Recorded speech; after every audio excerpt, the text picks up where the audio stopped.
Hi guys, this is Sarge from PaymentEye, and I'm joined today by CEO and founder of Invapay, Sid Vasili, and he's here to tell us a little bit about Invapay and himself in the payment space today.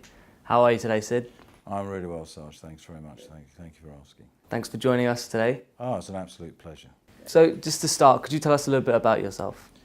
A little bit about myself. I'll try and précis and keep it rather short because I can carry on for a little while. But I've spent the last several years in effectively finance, procurement, payments optimization and outsourcing. So my whole life has been about helping our customers, both local and global, actually get best value out of their systems and solutions, meet compliance, ensure that the audits are in place, and also to work with their suppliers so that they actually meet their terms of contract. So it's been a really exciting journey for us.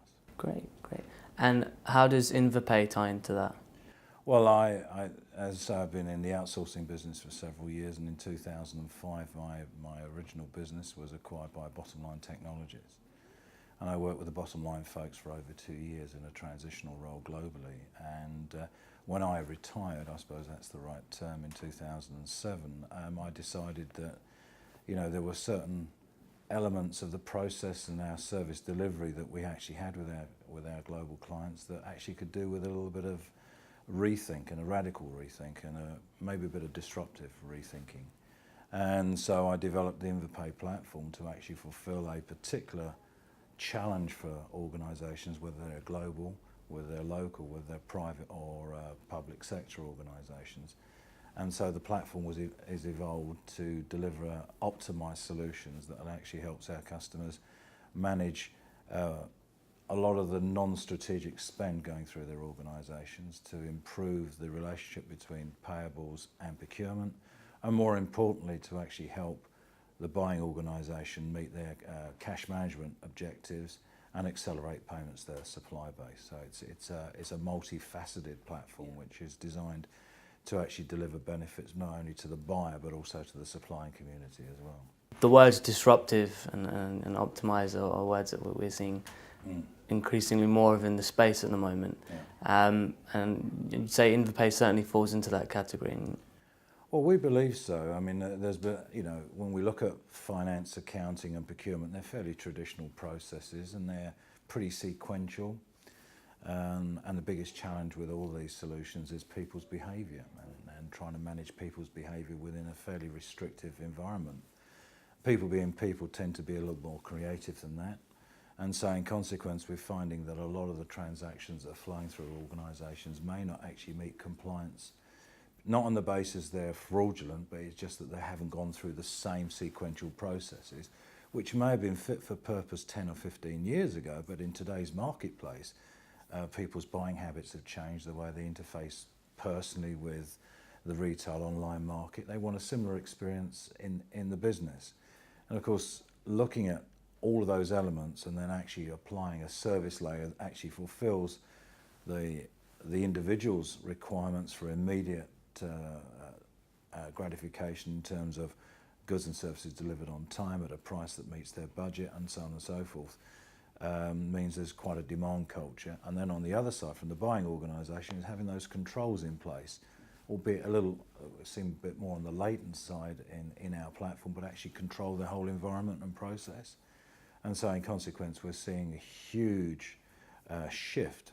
And I get your point about optimisation. There's also the word innovation and all the other pieces that people bandy around. But we're looking at a true sense of actually improving the service delivery. We're looking at a true sense of changing buyers' behaviour. We're looking at a true sense of changing the behaviour between the supplier and the buyer. And also, in addition to that, actually having a payment layer that actually brings all of these elements together. So it is pretty disruptive, purely on the basis those traditional processes may not be fit for purpose today. Not in all organisations, but in a lot of organisations, they're sort of stuck in the 50s, 60s, 70s and 80s, and yet we're in 2014 and we're actually still utilising systems that were developed 10 years ago. So that's what I mean about disruption, having a look at a process, having a look at it, and is there a better way of doing things? Is there a more dynamic way of doing things? Can we turn these things on the head and then and just create a much better environment for all stakeholders in the transaction to get the best value, which includes the banks as well.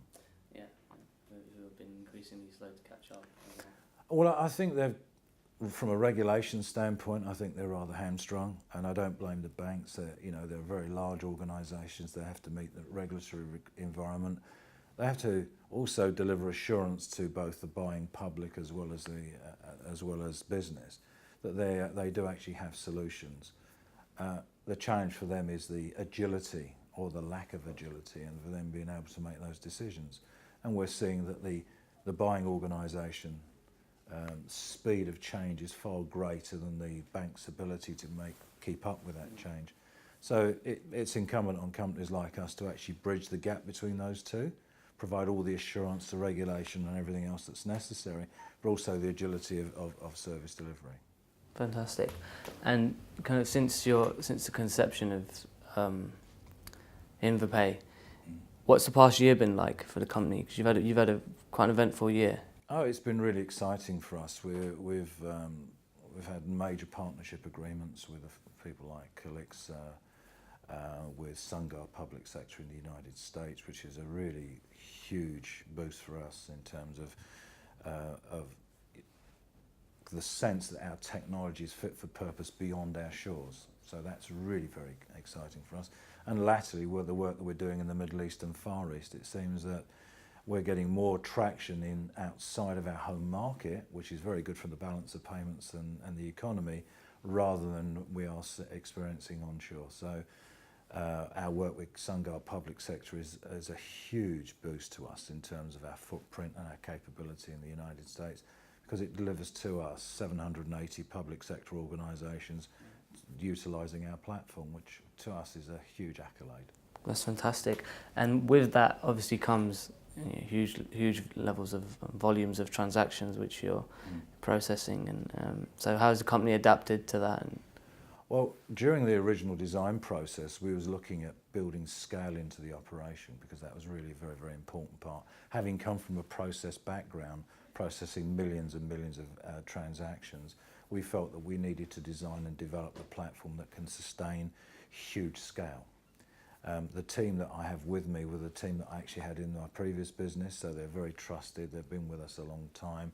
We all think very, very similarly in terms of service delivery and delivering optimised solutions. I use that word optimise, or innovative solutions to our customers, so that they actually get the best value out of utilising us.